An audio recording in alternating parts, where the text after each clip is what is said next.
When I tell people my older brother made my life miserable growing up, most of them think I'm exaggerating. You know, sibling rivalry, a little teasing here and there. But the truth is, it wasn't just childhood fights or harmless pranks. No, my brother, Nathan, built his entire personality around making me feel worthless. I'm 34 now. My name's David. And for the first time in my life, I'm finally starting to understand what peace feels like.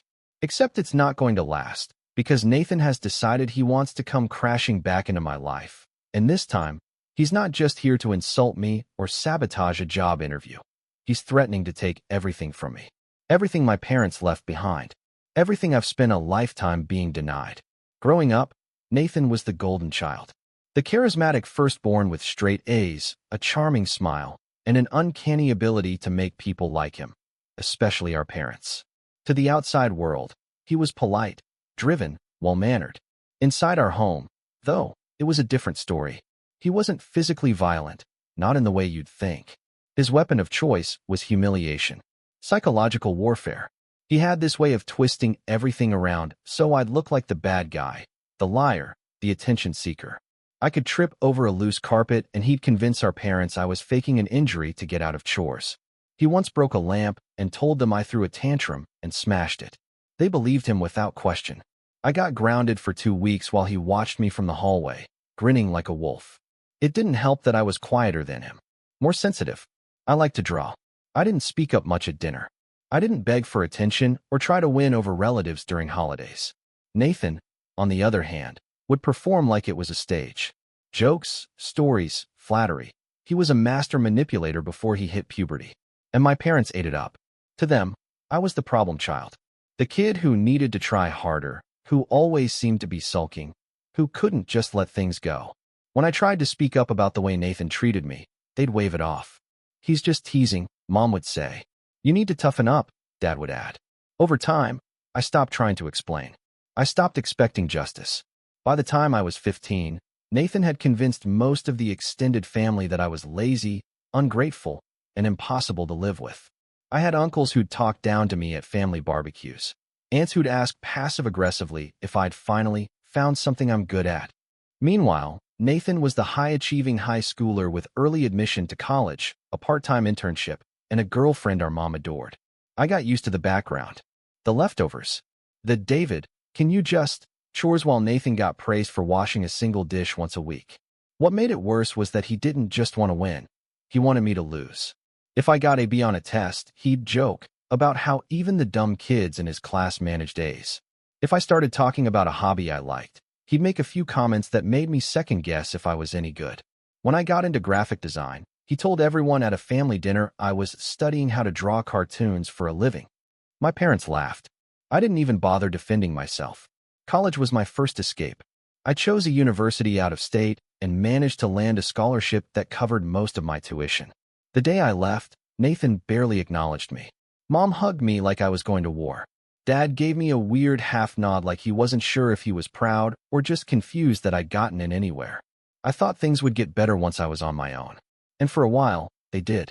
I made real friends. People who liked me for who I was. I started freelancing, building a portfolio. I finally felt like I was worth something. But every holiday, I came home was a reminder of where I stood. Nathan had started working for our dad's company right after graduation. He called it getting experience in leadership. I called it nepotism.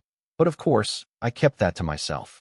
Whenever I visited, he'd talk loudly about business deals he closed, or how some people don't have the backbone for real work. Once, during Christmas dinner, he made a toast. To David, he said with a smirk. May your dream of designing comic book ads finally pay the rent. Everyone laughed. Even my mom, who turned and said, Oh, come on, he's just kidding. But I wasn't a joke. I was slowly building something. By 28, I had my own business. Small but steady. A few contracts with mid-sized companies. I didn't need to work for my dad. I didn't need Nathan's approval. But no matter how far I got, part of me still wanted them to see. To finally admit they'd been wrong about me. That maybe, just maybe, I wasn't the failure Nathan painted me to be. It never came. Not until Nathan got arrested. It was around this time last year. I got a call from my cousin Ben, who worked at a law office downtown. He said, David, did you hear about Nathan? My stomach dropped. I thought something terrible had happened, an accident or worse. But no, Nathan had been indicted for wire fraud. He'd been skimming from vendors under the table, creating fake shell companies, routing payments through them to siphon off thousands over the course of 2 years. My dad's company was under investigation. So was Nathan. And this time, there was proof. Emails, fake invoices, paper trails. When I told my parents, they didn't believe it at first. There must be a mistake, Mom kept saying. Nathan would never. But then the court documents came. The local news started running stories. And slowly, like fog lifting, they began to see what I'd known all along. Nathan wasn't the hero. He wasn't the saint. He was just good at pretending. They were devastated. My dad aged 10 years in a month. My mom stopped hosting Sunday dinners. And for the first time in my life, they turned to me. They asked questions. They listened. They started showing up for me, not just in words, but in action. I helped my dad sort through the mess Nathan left behind. I offered my design services to revamp the company's image. And slowly, the trust I'd craved all my life began to build. Too little, maybe, but not too late. When my parents passed away a few months ago, within weeks of each other, it was sudden. Heart attacks, both of them. My father's was stress-induced, the doctor said. My mother's was pure heartbreak. They left behind a will. Clear, unambiguous. Everything, the house, the company, their savings, was left to me. Their final letter to me was short, but powerful. You've always been the steady one. We see that now. Take care of what we built. Forgive us for how long it took. Nathan was not mentioned. And that's where the Betrayal story begins. Because Nathan found out. And he is not taking it well. Not even a little. The first message came 2 weeks after the funeral. A single line. We need to talk about what's mine. Then a voicemail. You think this is over? Think again. Then he showed up. Unannounced. Pounding on my door like a debt collector. Saying things like, I built that company too. And Dad only cut me out because you poisoned him against me. He told me he was going to sue. Said I had no right to keep the house. Said the business was his birthright. I haven't responded yet. I've been trying to stay calm. Rational. But it's getting harder each day. Especially now that he started telling extended family that I manipulated our parents in their final days. That I forged something. That I pressured them when they were sick. He's turning the story around again. Just like he used to when we were kids. Except this time. I'm not the quiet little brother anymore. And I'm not backing down. I didn't open the door the first time Nathan came. Or the second. Or the third. I just stood behind it, still as stone, listening to the pounding, the yelling, the hollow threats he barked through the wood. My stomach churned with something I hadn't felt in years. A kind of muscle memory fear. The kind you develop when you've lived your life walking on eggshells. I thought I was past all that. But the way his voice shot through the house like a flare, it sent me straight back to being 14 and cornered in the garage while he tore up my sketchbook and told me I was wasting my life. He came almost every day after the funeral. Sometimes early in the morning, sometimes at night. Once, he stood outside my house for 3 hours just pacing and muttering. I watched him through the blinds, thinking about whether I should call the police, but something held me back. Maybe guilt. Maybe denial. Maybe the part of me that still wanted to believe he'd come to apologize. That he'd changed. That our parents' deaths had shaken something loose in him, and this was just grief lashing out. But no, Nathan wasn't grieving. He was scheming. About a week after the will was executed, I got a certified letter from his lawyer. He was filing a claim to contest the estate, citing undue influence and emotional manipulation on my part. I laughed when I first read it. An empty, disbelieving sound. I'd barely spoken to our parents about the will before they passed. But that didn't matter. He was creating a narrative. And unfortunately, he was good at it. He'd been calling cousins, aunts, even family friends, telling them our parents had been confused near the end. That I'd isolated them. That I'd played the long game. Using their guilt over the fraud to make myself look like the good son. And some of them believed him. Not all, but enough. Enough that I started getting cold texts. Canceled plans. One aunt sent me a message saying, if this is how you treat family, David, I don't know who you are anymore. And that's when the floodgates opened. One morning, I came out to find the windshield of my car smashed. A few days later, someone spray-painted the word thief across the front gate. I installed cameras. I filed police reports. But they didn't lead to anything. No fingerprints. No witnesses. Just long forms and shrugged shoulders. I knew it was Nathan. But proving it? That was another story. The worst was when I got a call from Claire, one of my mom's old friends. She was a sweet woman, a retired schoolteacher who used to send me birthday cards when I was little. She told me she'd gotten a visit from Nathan. He'd come to her house, unannounced, and asked if she'd be willing to sign an affidavit stating that my mother had expressed confusion about the will before she died. Claire was horrified. She told him no. But she also told me, quietly, cautiously, that he'd already convinced at least 2 other people. People I hadn't spoken to in years. People who'd once sung his praises every Thanksgiving while I cleared the dishes in silence. I was furious, not just at Nathan, but at myself, for letting it get this far, for not fighting harder, sooner, for still clinging to the fantasy that one day we'd be brothers again, in some fragile, surface-level way. That maybe we could mourn together. I was mourning 2 parents and an entire childhood I'd never really gotten to live, and he was out there rewriting history like it was just another business strategy. And then came the moment that broke me. It was a Saturday afternoon, warm and still, the kind of rare peaceful day where I finally felt like I could breathe. I was sorting through some old photo albums in the living room, my mom's handwriting on little notes, memories I hadn't seen in years, when the doorbell rang. I thought about ignoring it again, but something told me this time was different. When I opened the door, I wasn't met with yelling. No pounding. Just Nathan, standing there in a tailored gray blazer, sunglasses perched on his head, and a manila envelope in his hand. "David," he said coolly, "you've got 2 options. Either we split everything like grown-ups, or I ruin you." I stared at him. "You already tried." He chuckled. "No, that was just the preview." He handed me the envelope and walked away. Inside were printed copies of emails. Faked ones.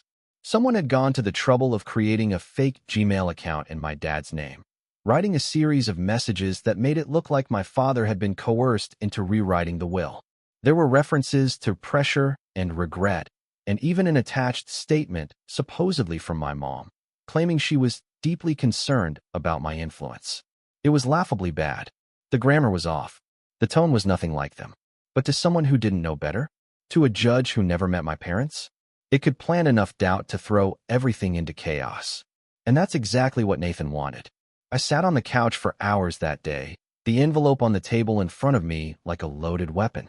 I kept thinking back to all the times he'd lied and gotten away with it. All the times he'd smiled while I took the fall. The scraped knees, the lost scholarships, the quiet moments where I'd believed maybe I really was the problem. He'd stolen so many pieces of my life already. But this time he wanted to take the rest. The next day, I called a lawyer. Not just any lawyer, my lawyer. I'd never needed one before, not really. But now I was going to fight like my life depended on it. Because in a way, it did.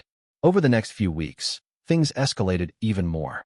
Nathan filed a formal petition to contest the will. His legal team submitted the fake emails as evidence. I had to sit through depositions, answer invasive questions, submit copies of my own communications with my parents. It was exhausting, dehumanizing. Every day felt like a battle in a war I never wanted. And through it all, he kept showing up. Sometimes at the courthouse. Sometimes at the office my father left me. He'd sit in the parking lot in his car, staring at the front door. Once, I caught him talking to one of my employees, feeding them lies about how I cheated my way into the business. Another time, he showed up at a local cafe where I was meeting with a vendor and made a scene so loud, we both got kicked out. The worst part? Part of me still wanted to believe he wasn't evil. That he was just broken, angry, hurt. That if I could just reach the core of him, the version of Nathan that maybe existed once upon a time, I could stop all of this. That hope? It died the day I found out what he did to Dad's former assistant, Julia. Julia had worked for my father for nearly 2 decades. She was loyal, kind, treated me like her own son when I was a teenager cleaning out the supply closet for extra allowance. She testified in support of me, saying my parents had been of sound mind and fully intended to leave the estate as they did. A week later, someone broke into her car.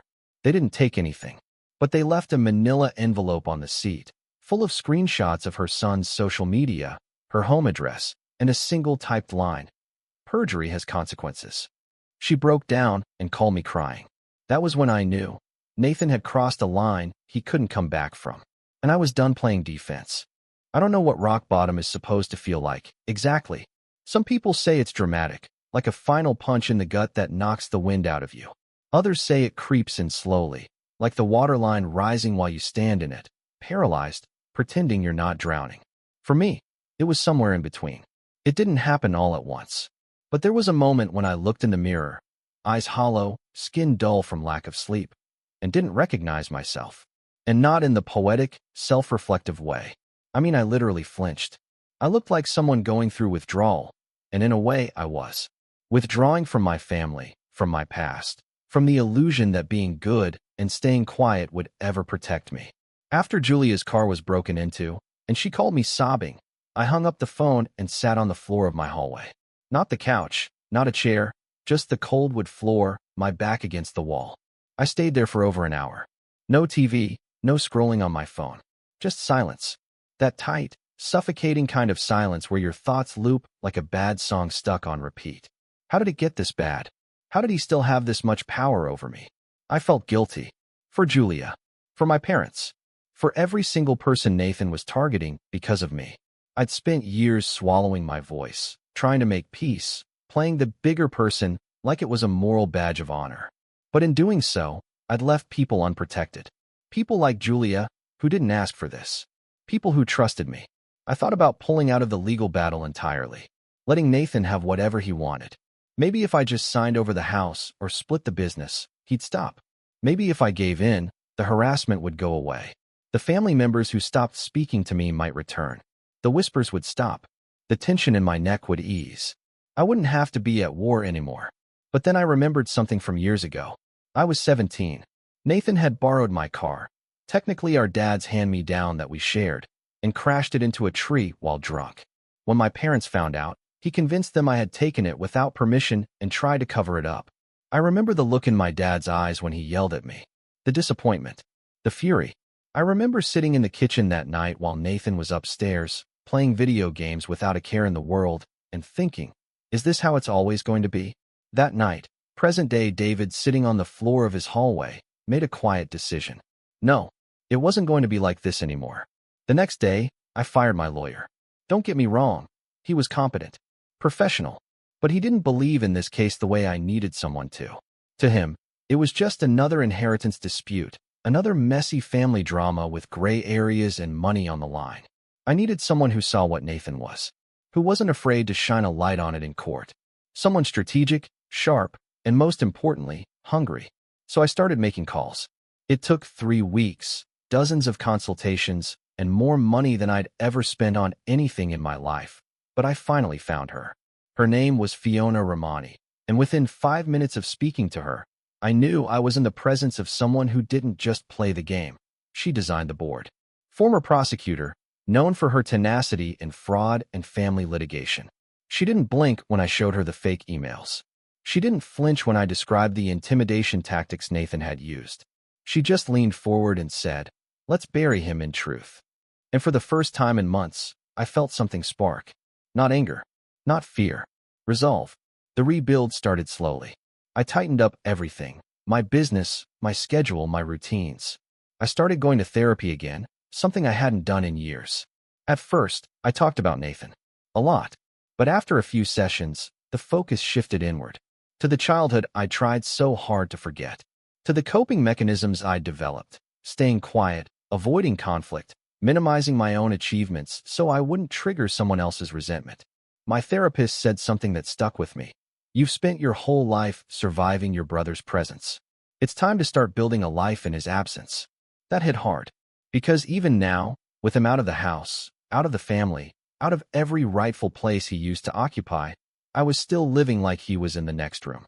Every decision filtered through that fear. What if he finds a way to twist this? What if I make things worse?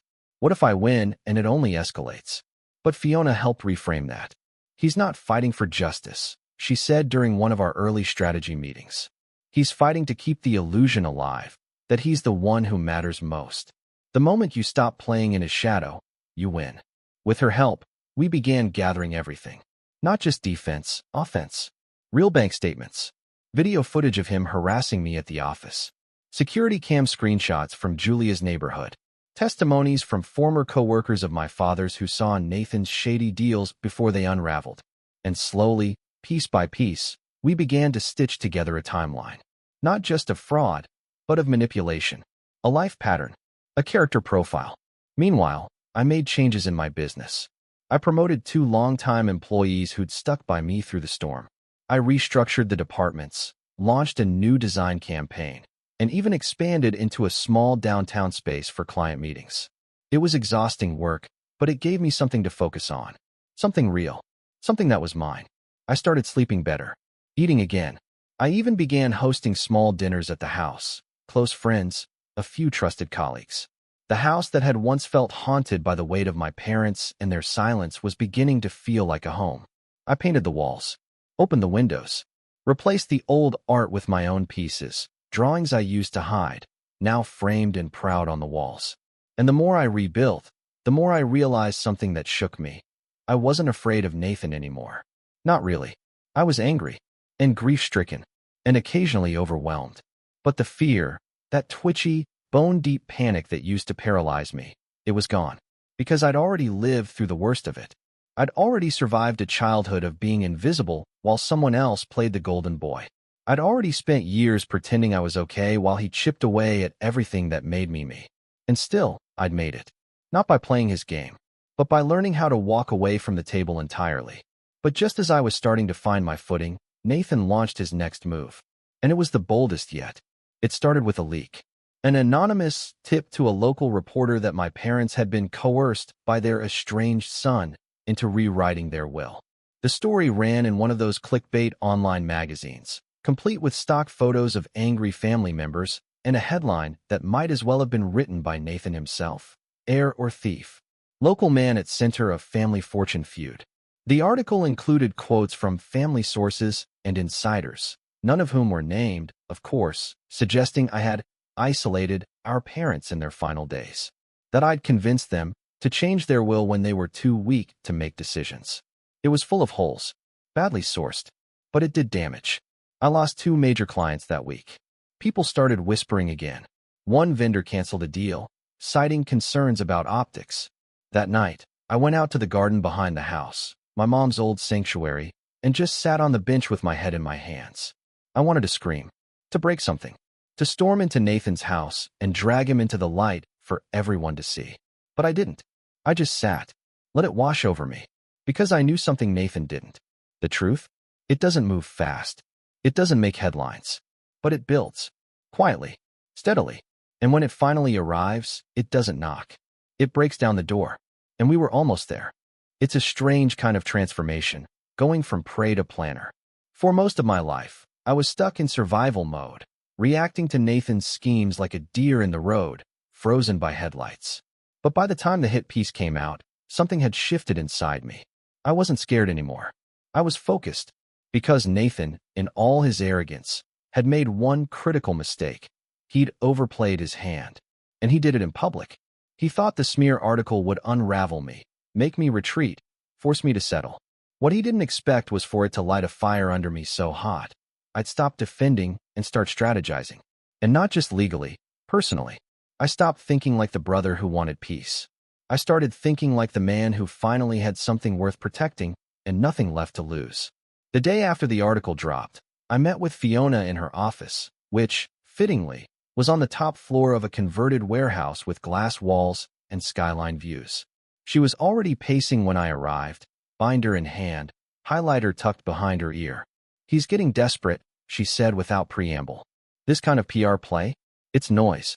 It tells me he's afraid he's losing." I sat across from her and said, "Then let's make him right." We spent the next few weeks creating what she called a counteroffensive. Not just legal rebuttals, but a full documentation package of who Nathan really was. Fiona called it a character portfolio, and it included everything from his fraud indictment to statements from people he had intimidated or manipulated, former employees, ex-girlfriends, a former therapist who couldn't reveal details but confirmed patterns of narcissistic behavior. But that wasn't enough. We needed to go deeper, stronger, and that meant doing something I never thought I'd do. I reached out to my father's former business partner, Leonard. Leonard and my dad had co-founded the original company back in the late 80s. They split ways when I was still a kid. Leonard retired early after a buyout, but my dad always spoke of him with respect. I hadn't seen the man in over a decade. He was in his 70s now, mostly off the grid in a lakeside home 2 hours north. But when I called and told him what Nathan was doing, how he was dragging our parents' names through the mud, he agreed to meet. Leonard had a memory like a steel trap. Over coffee in his sunroom, he recounted in vivid detail the early days of the company, the way my dad handled clients, and, most importantly, how Nathan had begun manipulating operations during his training years. He remembered catching him altering invoice data, remembered warning my father. "Your dad didn't want to believe it at the time," he said, staring into his mug. But he knew. He just didn't want the shame of it to be real. Leonard agreed to write a formal statement. Sworn, notarized. He even found old emails showing he'd flagged suspicious transactions. Emails my father had quietly acknowledged, then buried. It was heartbreaking, but it was also the kind of undeniable paper trail we needed. When I brought it back to Fiona, she flipped through it like a chef eyeing fresh ingredients. "This," she said, "is going to break his story in half." And it wasn't just Leonard. One by one, other people began stepping forward. Claire, my mom's old friend, who told us Nathan had tried to bribe her for a statement. Julia, Dad's longtime assistant, who bravely submitted her affidavit, even after the intimidation. Ben, my cousin who worked in law, agreed to testify about the day he called to tell me Nathan had been arrested, how I'd sounded stunned and shaken, not like someone plotting to seize an opportunity. Even some of my former high school teachers wrote letters. Apparently, Nathan's manipulation wasn't limited to home. One teacher recalled how he plagiarized a class project and got away with it by shifting the blame onto another student. Another remembered how he bullied a quieter kid into withdrawing from student council, then took the position himself. All these stories, all these receipts, all these people who'd seen behind the curtain, and finally felt safe enough to speak. Still, I knew legal ammo alone wouldn't stop Nathan. Not completely. His real power came from perception, the way he bent reality to his advantage. And I needed to take that power away. So I started working on something else. Something that would hit him where it hurt most. His image. I hired a private investigator. Not to stalk him or dig up dirt in the tabloids. I had no interest in tabloids. I wanted facts. Business records. Property transactions. Tax filings. Everything public, everything legal. I needed to know how he was funding this campaign of lies. How he still had enough money to throw around, hire lawyers, bribe relatives, orchestrate media spins. What we found was delicious. Nathan had set up a series of shell companies in Nevada and Florida. LLCs with no employees, no public-facing business model. Several of them had quietly received consulting fees from vendors my father's company had worked with in the past. In other words, he was still laundering money. Not on the same scale as before, but just enough to keep his lifestyle inflated. That gave us leverage. If he pushed too hard, we'd push back, with IRS filings in hand. Meanwhile, I started reclaiming my family name in a quieter, more personal way. I hosted a memorial event at the community center, one my parents had always supported through small donations, but never visited in person. I created a scholarship in their name for students pursuing small business development. I spoke at the event myself, even though public speaking used to make my knees shake. But this time, I felt grounded, clear. I talked about my dad's discipline, my mom's quiet kindness, and how they'd taught me, however late, that honesty matters more than legacy. That family isn't just blood. It's choice. Who you stand by. Who you protect. The response was overwhelming. Not just from strangers, but from family members who'd been sitting on the fence.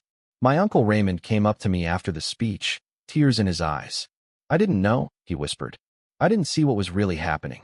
I'm sorry." Bit by bit, the tide began to turn. My lawyer filed a countersuit against Nathan for defamation, harassment, and emotional damages. The evidence package we submitted to the court was over 300 pages thick, documented, indexed, and airtight. Fiona had it couriered directly to the judge with a formal motion to expedite discovery. But I wasn't done yet. There was one last piece of the puzzle. A ticking time bomb Nathan didn't know I had. Months earlier, when I'd been going through my parents' home office, I found an old external hard drive. It was in a drawer marked Dad, work stuff, wedged between some blueprints and old client contracts. I hadn't looked at it right away, Grief had made sorting through their things too painful, but something about that label had stuck in my mind. When I finally plugged it in, I discovered a folder labeled simply, Contingency. Inside were audio recordings. Not many, just 3, but each one dated within the last 6 months of my parents' lives. They were conversations between my father and mother. Private, personal, and heartbreaking. In one of them, my dad said clearly, "I want to make sure David has everything. Nathan's already had his share. He took it the day he betrayed us." In another, my mom said, "David's always been the one who stays. The one who listens. I don't want him to think we didn't see him, John. We have to do this." And in the final recording, just weeks before they passed, my dad said, "If Nathan contests this, it only proves we made the right choice." I sat frozen at my desk, tears running down my face. Not just because I missed them, but because I'd finally heard it. Confirmation. They knew. They understood. They saw me. And now, I had their voices to prove it. We submitted those recordings to the court under seal, alongside a motion to authenticate their origin. It would take time, red tape, legal maneuvering, but they were real. They were my parents, and they were on my side. All that was left now was the confrontation. And believe me, it came. He showed up unannounced, just like he always did. But this time, I opened the door. It was early evening, just after a light rain. The air still smelled of wet pavement and pine needles, and the last sliver of orange sun dipped behind the trees bordering the property. I stood in the doorway with the same steadiness I'd once reserved for courtroom testimony. Inside, Fiona had just left. Our final prep session was done. The trial was scheduled to begin in 3 days. Nathan looked the same, but smaller somehow. Not physically, though he had lost a bit of weight. It was in the eyes, the posture, the quiet panic that clung to him like static. He wasn't holding the usual arrogance when he said, "We need to talk." He looked like a man who just realized the check engine light he ignored was the last warning before the car gives out. I didn't invite him in. I didn't need to. He started talking before I could speak. "David, listen. This doesn't have to go to court. I've been thinking about all this. Everything's just gotten so blown out of proportion. Let's just talk, one-on-one. No lawyers. Just brothers. Now you want to be brothers?" I asked, calm as ever. He gave a short, breathy laugh. "Come on. You and I both know Mom and Dad weren't thinking clearly at the end. They weren't. They weren't all there." I held his gaze. "They were clear enough to leave you out of the will." His eyes narrowed. "Because you poisoned them against me." "No," I said. "Because you finally revealed who you've always been." And they couldn't ignore it anymore. There was a pause. A long one. I could see his jaw working, his breath catching. He wasn't used to silence. He was used to being able to talk circles around people. But I wasn't giving him that. He stepped forward, just half a step, and lowered his voice. "I will sue. You know that, right? If this goes to court, my lawyers are ready. I have statements. I have people on my side." I tilted my head slightly. "You mean the people you harassed? The ones you tried to bribe? Or the fake Gmail accounts you used to send evidence to the court?" His face twitched. "Because I have all of that. On file. Admitted into evidence. Your shell companies. The fake consulting fees. Even that tabloid article. You forgot to anonymize the email you used to pitch the story. You left a trail, Nathan." He went quiet again. I could almost hear his thoughts racing, searching for cracks, for an angle, a loophole. "But here's the thing," I continued, voice low. "This isn't just about the will anymore. This is about character. Patterns. Choices. You're not just trying to steal money, Nathan. You're trying to rewrite the past. And I'm done letting you." He scoffed. "So what? You think you're going to win? You think the judge is going to just hand you everything because you played the sad little victim your whole life?" I didn't blink. "I'm not playing anything. I'm just showing the truth." And then I handed him the envelope. He hesitated before taking it. I watched him tear it open, brows furrowed, mouth twitching as he scanned the contents. Inside were 3 things. A formal cease and desist, listing every documented instance of defamation, harassment, and legal intimidation, each backed with evidence and attached affidavits. A motion for an IRS audit request, complete with highlighted documentation of the shell corporations and consulting payments he thought no one would find. A printed transcript of the audio recordings my parents left behind. Not the recordings themselves. I wasn't going to weaponize their voices like that. But the transcript was enough to make his eyes widen by the 3rd line. I have the originals, I said. Authenticated, admissible, and scheduled for submission the morning of the trial. He was silent for a long time. Then he looked up, his face pale. You planned all this, he whispered. I nodded. Of course I did. You taught me how. He opened his mouth, maybe to yell, maybe to beg, but then shut it again. The air between us held heavy for a moment longer. Then, like a switch had been flipped, he turned on his heel and walked back to his car. He didn't slam the door this time. He didn't spin tires or yell curses from the window. He just drove away, a slow retreat down the winding driveway, swallowed up by the trees like he'd never been there at all. But that wasn't the end. Not yet. 3 days later, the court date arrived. Nathan didn't show up. His lawyers did, barely. Disorganized. Pale. Mumbly. Fiona leaned over to me in the courtroom, whispering, he's folding. They filed a motion to withdraw the contest. No explanation. No fight. The judge asked if we still wished to proceed with the defamation countersuit. I looked at Fiona. Then I looked around the courtroom. At Julia, sitting quietly in the back row. At Leonard, who'd made the trip just to be there. At the life I'd rebuilt. The business I'd protected. The legacy I'd earned. No, Your Honor, I said. We're satisfied. The estate was ruled uncontested. Everything remained in my name. A week later, I got a call from the IRS, thanking me for the documentation. That same month, Nathan quietly sold his car. And his house. One of his shell companies shut down. Word spread. Investors pulled out. A second fraud investigation was opened. I didn't reach out. I didn't have to. The last I heard, he moved out of state. Somewhere cold. Isolated. A rental under someone else's name. I still think about him sometimes. Not with hatred, but with clarity. He spent his life building a house of mirrors, shiny on the outside, but empty and hollow behind every reflection. And when the truth finally broke through, there was nowhere left for him to hide. As for me, I still live in the house. The one my parents built, the one they left to me not because I was perfect, but because I was real. I keep their letters in a drawer in my office. Their photos hang in the hallway. And every time I walk past the mirror now, I stop. I look, and I recognize the man looking back. Because I'm no longer the brother in the background. I'm the one who stayed. The one who stood up. The one who finally got to speak. And I made sure the whole world heard me. He spent his life trying to erase me. But in the end, I was the one who wrote the last chapter.